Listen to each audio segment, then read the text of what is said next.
A widow with 3 children begged to be a ranch cook, but no one knew she'd end up saving the rancher's life. In the blistering wilds of New Mexico Territory, 1889, rancher Everett Cole had long forgotten the sound of laughter. His ranch stood silent, haunted by the memory of a wife lost to a stray bullet. When Clara Wynne, a weary widow, arrived at his gate with 3 children and nothing but courage left in her eyes, Everett saw a stranger asking for work, not the woman who would soon change everything. Her voice was steady when she said, "I can cook, I can work, I just need a place where my children can sleep." He gave her 3 days to prove herself. She gave him back his will to live. But out on the frontier, mercy always came with a price. When a violent storm struck, and a man from Clara's past returned with a gun and vengeance, every secret they'd buried came to light. Blood would spill, hearts would break, and in the end, the woman who came begging for a job would become the one to save him. Under a sky of dust and fire, 2 broken souls would find the courage to fight not just for survival, but for the kind of love that could outlast the desert itself. The sun over New Mexico Territory burned like a living thing, fierce, golden, and merciless. Dust rolled in lazy curls across the open land, clinging to fences, horses, and dreams long since forgotten. The Cole Ranch sat miles from the nearest town, a stretch of earth so wide that silence became its own kind of company. Everett Cole stood on the porch, the brim of his hat shadowing eyes carved by grief. At 35, he'd buried both love and hope in the same shallow grave. The notice pinned to his front gate flapped in the wind. Hiring, ranch cook, meals for one. Must be moral, capable, and willing to stay. By the time the clock struck noon, he'd stopped expecting anyone to answer. Then came the sound, soft, steady footsteps on gravel. Clara Wynne appeared through the haze of heat, her figure small but unshaken, 3 children trailing close behind like shadows of survival. Her dress was sun-faded, her hands rough, her eyes green as the high desert after rain. Everett didn't speak, neither did she. The wind carried the only voice between them, dry, tired, but honest. "You posted for a cook," she said. "I did," he answered. "I can cook," she replied, her chin lifting slightly. "And I've got nowhere else to go." He looked at the children, thin, alert, and silent, then stepped aside. "Come in. We'll talk over coffee." The first morning dawned quiet, too quiet for a house that hadn't known life in years. From the barn, Everett Cole watched as Clara Wynne stepped barefoot onto the porch, her hair undone by sleep, her youngest balanced on her hip. Without asking where anything was, she moved through the kitchen with the calm assurance of someone who'd spent her life working for others. By noon, the air was thick with the scent of fresh bread, beans simmering with salt pork, and cornbread golden as sunset. She didn't speak much, but her hands did, steady, practiced, filled with purpose. The children followed her rhythm. Emma swept the floor, Ben carried water from the pump, and little Noah toddled after them with a wooden spoon like it was a treasure. Everett had promised her 3 days. By the end of the first, he'd already broken that promise because he didn't want her to leave. That night, over supper, he finally asked her name. "Clara Wynne," she said, not meeting his eyes. "And your husband?" She paused, then, "Gone. 3 years now. Wrong place, wrong bullet." He nodded, saying nothing. He didn't need to. He knew the sound of loss too well. When the lantern burned low, he found himself listening not to the coyotes outside, but to the faint laughter of 3 children asleep under his roof. For the first time in years, the house didn't feel haunted anymore, it felt alive. The days on the Cole Ranch rolled out like the land itself, wide, harsh, and unending. But for the first time in years, there was movement inside its silence. Each morning, Clara's voice could be heard softly calling to the children. Everett would catch glimpses of them in the yard, Emma feeding the hens, Ben stacking kindling with the focus of a man twice his age, Noah running with a laugh that echoed through the dry air like water through stone. Everett had not laughed in years. But sometimes, when no one was watching, the corner of his mouth twitched as if the memory of it was trying to return. Clara never overstepped. She spoke little, kept the house clean, and worked until the stars took over the sky. But her presence settled over the ranch like the first rain after drought, quiet, healing, dangerous in its gentleness. Everett told himself it was just gratitude. nothing more. Yet, every evening when she'd hum by the stove, the air changed. He began to linger longer in doorways, to notice the light catching her hair when she bent over a basin, to feel a strange calm in the spaces where grief used to live. Still, the land didn't let anyone rest for long. One dawn, a sorrel mare broke loose from the corral. Everett caught only the sound a sharp crack, a rope snapping, and by the time he reached the yard, the horse was already bolting toward the open desert. Without a word, he saddled up and rode hard into the Sunday. Hours passed. The children grew restless. Clara paced the porch, scanning the horizon until her eyes burned. When the sky turned orange, a dark shape finally appeared in the distance. A man slumped over his saddle, his horse limping under the weight. Everett barely made it to the steps before he stumbled, blood darkening the fabric at his side. "Dear God!" Clara caught him before he fell, her hand pressing against the wound. "Just a graze," he muttered. "It's not," she snapped, her voice trembling. "Get inside." The kitchen table became his bed. She tore open his shirt, revealing a deep gash just beneath his ribs. When she poured whiskey over the wound, he didn't flinch, but the sight of her hands shaking nearly undid him. "You done this before?" he asked. "No," she whispered. "But I watched it done once." The lantern's flame flickered as she stitched him, slow and careful, her breath catching with every pass of the needle. Everett could feel her hands against his skin, soft, strong, and trembling. The pain was sharp, but the warmth beneath her touch was worse. When it was done, she sat back, eyes wet but steady. "You could have died out there," she said. He looked at her, his voice low. "Wouldn't be the worst thing." She shook her head. "You don't get to say that, not after what you've given us." He didn't answer, but the silence between them changed, no longer cold, no longer empty. The storm came 3 nights later. The wind howled across the plains like an army of ghosts. Thunder cracked the sky open, rain slamming down hard enough to wash away footprints. Everett pulled his coat tight, forcing the barn doors against the gale. Inside, the horses were panicked, eyes wide, hooves pounding the wood. He heard a cry then, small and terrified. "Ben?" His voice cut through the roar. A flash of lightning revealed the boy crouched behind a half-collapsed stall. Everett ran just as the ceiling groaned above him. The next second, everything came down. A beam cracked loose, slamming into his shoulder and driving him halfway to the floor. The pain was blinding, white-hot. But Everett threw himself forward, wrapping his arms around the boy. "You all right?" he gasped. The boy nodded, sobbing. Everett gritted his teeth, pushed, and with a desperate shove, freed them both from the wreck. They stumbled out into the rain just as Clara came running barefoot, soaked to the bone. She dropped to her knees beside them. "Ben! Oh Lord!" The boy clung to her, crying into her neck. Clara looked up at Everett. He was pale, blood mixing with rain, his left arm hanging limp. "You're hurt," she said. He managed a weak smile. "Nothing I haven't earned." Her hand rose to his cheek, trembling. "You didn't have to go in there." He looked down at Ben, then back at her. "Yes, I did." The town heard the story before sunrise. By midday, whispers had become wildfire. The rancher risked his life for a widow's boy. The woman's living under his roof. The children call him Sir now. At the general store, women whispered behind their fans. Men muttered over whiskey. But Everett didn't care. Let them talk. He had nothing left to lose, and everything worth keeping was already back home. Still, he knew the West didn't forgive. Rumors had the weight of law here, and when a rider appeared at dusk, trailing dust and swagger, the peace they'd built began to crack. The man dismounted slow, hat low, grin sharp. "Well, I'll be," he drawled. "Didn't think you'd land on your feet so fast, Clara." Her face went white. "Evan." Everett's hand hovered near his belt buckle. "You know this man? He's my—" She hesitated. "He was supposed to be dead." Evan laughed, mean and loud. "Ain't dead, just smarter than she thought. That's my wife, mister." That— The words hit like a hammer. Everett's jaw clenched. "You're lying." "Am I?" Evan sneered.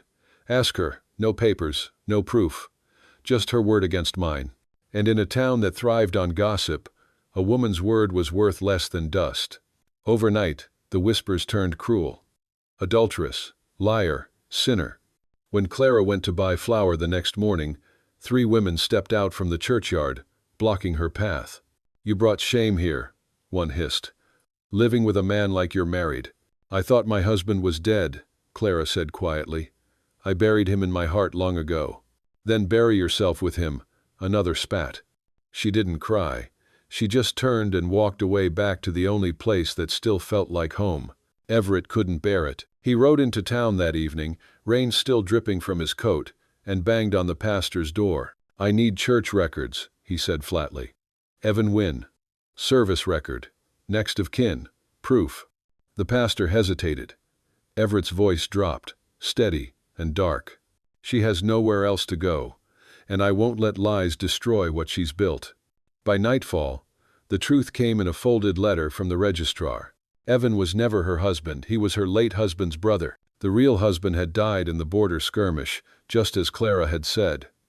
Evan had come back drunk, bitter and greedy, ready to use her name for his gain. When Everett walked into the saloon that night, the room fell silent.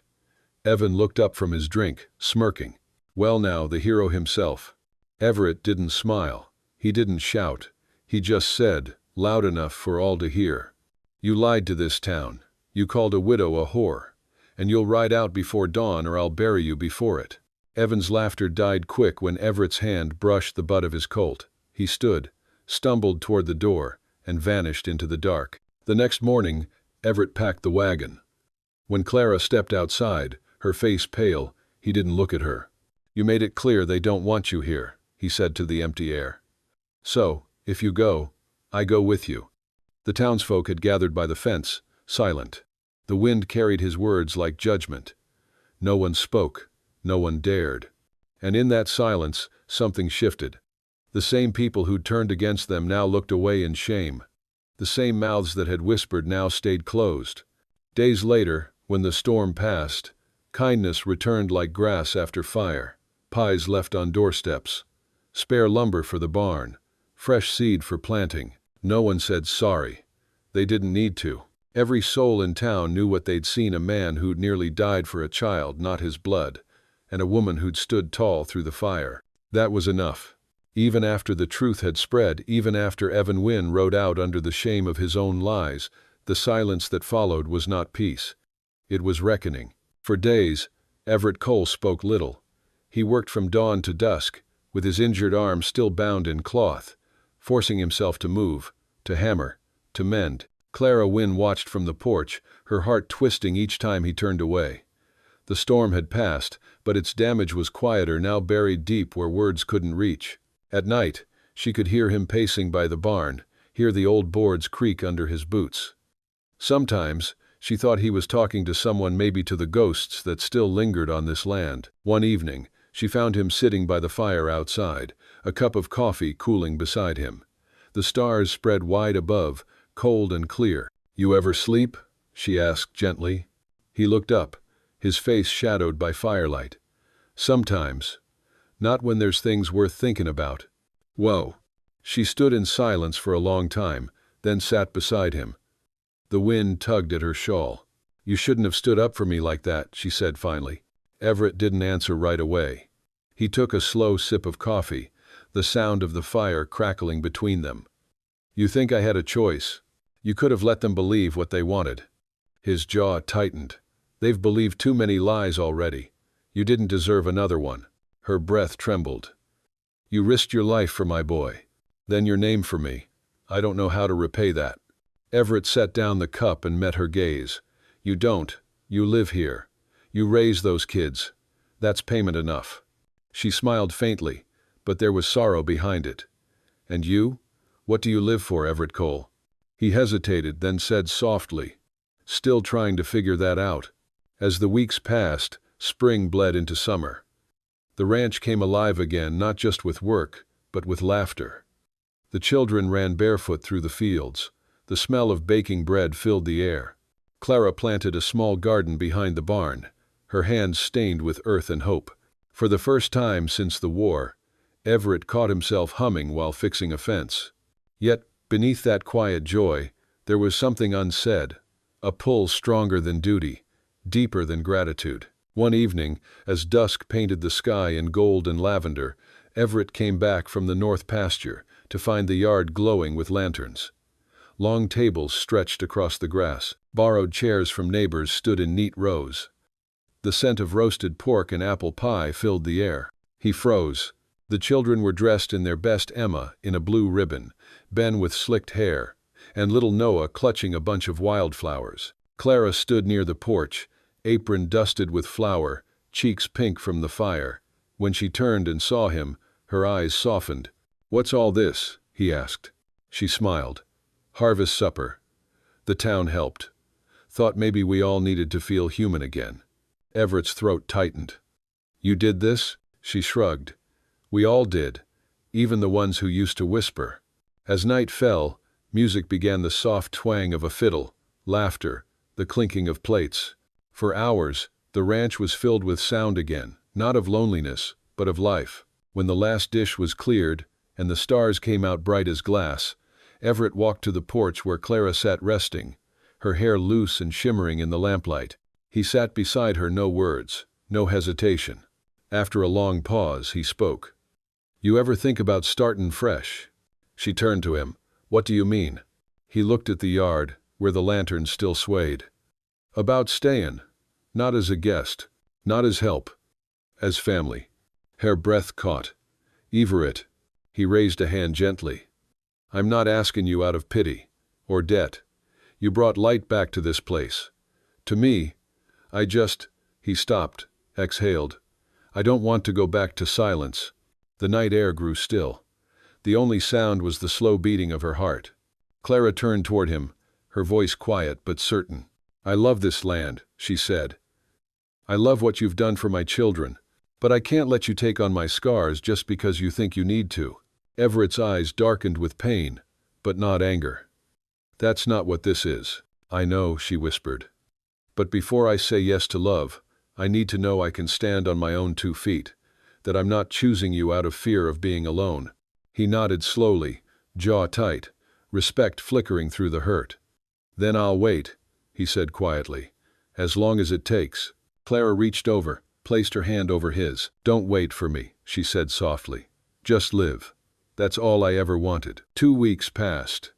The house felt heavier without her laughter, though she was still there in the kitchen, in the fields, in the way the children called his name. One morning, Everett woke before dawn to the smell of something sweet. When he walked into the kitchen, he found Clara pulling a pumpkin pie from the oven, the scent filling the air like memory. "My wife used to make that," he murmured. Clara looked up. "Then maybe she sent me the recipe." 0. He smiled faintly, though his chest ached with something he couldn't name. That night, after the children had gone to bed, he stepped into the barn. His arm had healed enough to lift again, and on the old saddle that once belonged to his wife, he carved 4 names into the leather: Clara, Emma, Ben, and Noah. Not for show, not for thanks, for belonging. When Clara found it the next morning, she didn't speak. She simply pressed her hand against the carved letters and wept quietly, alone. But fate in the west never stayed still for long. A month later, as the sun burned high, a rider approached from the canyon trail, the same one that had brought her here. Dust clouded the horizon like smoke. Everett stepped onto the porch, hand instinctively near his belt. Clara came out beside him. The rider dismounted, a sheriff, gray-bearded, hat low. He tipped it politely. "Cole," he said, "heard about what you did for that woman and her kids. Figured you ought to know that fella who claimed to be her husband. He's dead. Caught stealing horses near El Paso. Took a bullet to the gut." Clara froze. The sheriff nodded, regret in his tone. "Sorry if that stirs up bad memories." Everett thanked him quietly, watched him ride away, then turned to her. She looked shaken, her hands trembling. "It's over," she whispered. He nodded. "It's over." "Oh." Then, after a moment, he added softly, "So what now, Clara Wynne?" She stared at the horizon, endless, gold, alive, and smiled through tears. "Now," she said, "we live." That evening, the ranch glowed again. Lanterns along the porch, laughter spilling through the open windows. The children ran barefoot in the dust, chasing fireflies. Clara stood at the doorway, hair lit by the soft amber light, as Everett came up behind her, hands in his pockets. He didn't kneel. He didn't hold a ring. He simply sat beside her on the porch bench, the same place she'd first asked for work months ago. "Mrs. Wynne," he said, voice low and certain, "if you ever thought about cooking for someone for the rest of your life, I'd be proud if that someone was me." For the first time in years, Clara laughed open, unguarded, and free. She didn't answer with words. She just reached out and took his hand. And under the endless western sky, where love was rarer than rain, two hearts once lost found their way home. The weeks after that night felt different, lighter, warmer, as if the land itself had exhaled. The gossip that once tore through town like wildfire had died quietly, replaced by the smell of bread and the sound of laughter drifting down from the Cole ranch. People started visiting again, this time with smiles instead of judgment. They brought pies, tools, seeds, little tokens of apology no one dared put into words. For the first time, the church bell didn't sound like condemnation. It sounded like belonging. Everett's arm finally healed, though he still wore the sling some days out of habit. He spent mornings teaching Ben how to saddle a horse, afternoons showing Emma how to plant rows straight, and evenings reading to Noah, whose favorite story was always how Mama found the ranch. Every night, when the work was done, he and Clara sat side by side on the porch, not talking much, just watching the horizon fade from gold to blue. There were no vows, no rings, no preacher between them, only the quiet certainty that love had already been spoken through every act of courage, every small kindness, every moment they chose to stay. One Sunday afternoon, as the town gathered for the harvest fair, Clara found herself standing beside Everett near the corral. The air shimmered with music, laughter, the smell of roasting apples. "Never thought I'd see this place like this again," Everett said, eyes soft with disbelief. Clara smiled. "You didn't just build fences, Everett. You built a home." He looked at her, long and steady. "Not alone. I didn't."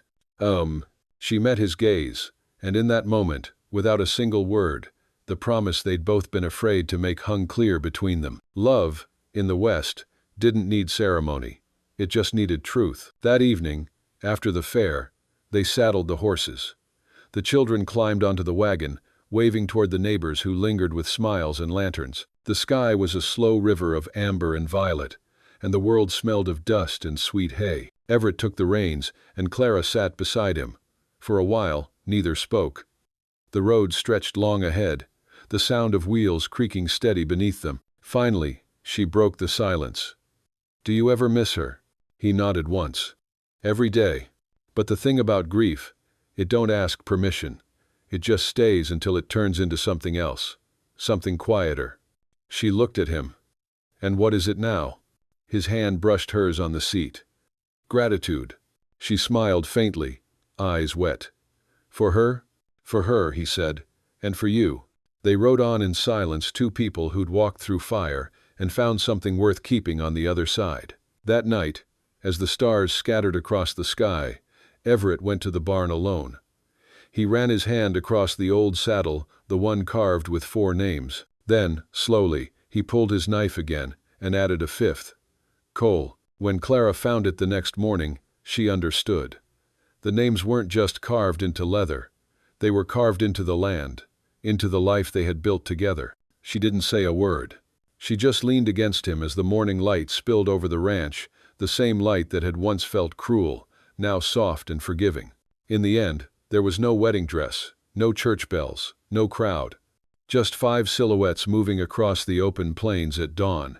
Everett, Clara, Emma, Ben, and Noah. Their shadows long, and joined beneath the same rising Sunday. They didn't need anyone to tell them what they already knew. They were a family. And in a land where mercy was rare and love rarer still, that was enough. Years passed quietly on the Cole ranch. Seasons folded into each other, summers burned, winters bit, and life kept moving, steady as hoofbeats across the open plain. The world beyond the desert changed, but the rhythm of this place did not. The house still stood strong against the wind. The porch still faced the same endless stretch of golden sky, and every morning, smoke rose gently from the chimney, the sign that someone inside was still holding on. Emma grew tall and thoughtful, her hands steady as her mother's when she worked the stove.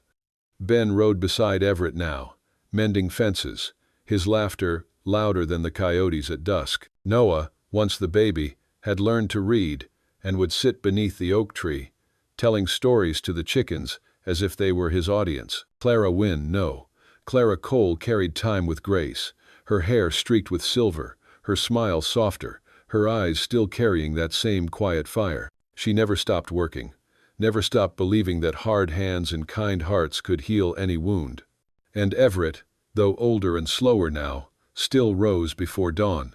He'd walk to the barn with his coffee, pause by the old saddle carved with 5 names, and rest his hand on it as though greeting an old friend. Sometimes, at twilight, he and Clara sat on the porch again, the same place where it all began. They didn't speak much. They didn't need to. The land itself remembered every word they'd left unsaid. Beyond the hills, the sun would sink low, painting the sky with dust and memory. The cicadas would start their hymn, and the night would settle warm, alive, eternal. In the distance, the wind carried faint laughter, children groan, love fulfilled, ghosts finally at rest. And if you passed by the Cole Ranch on a quiet evening, you might swear you could still see them there. A woman in a worn dress, a man in a faded hat, sitting side by side as the world turned gold around them. No vows, no goodbye.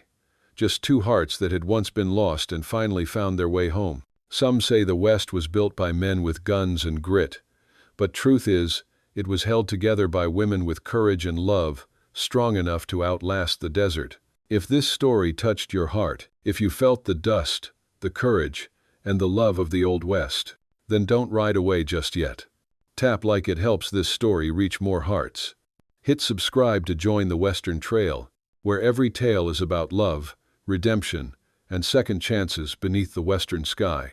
And tell us in the comments, would you have trusted a stranger the way Clara did?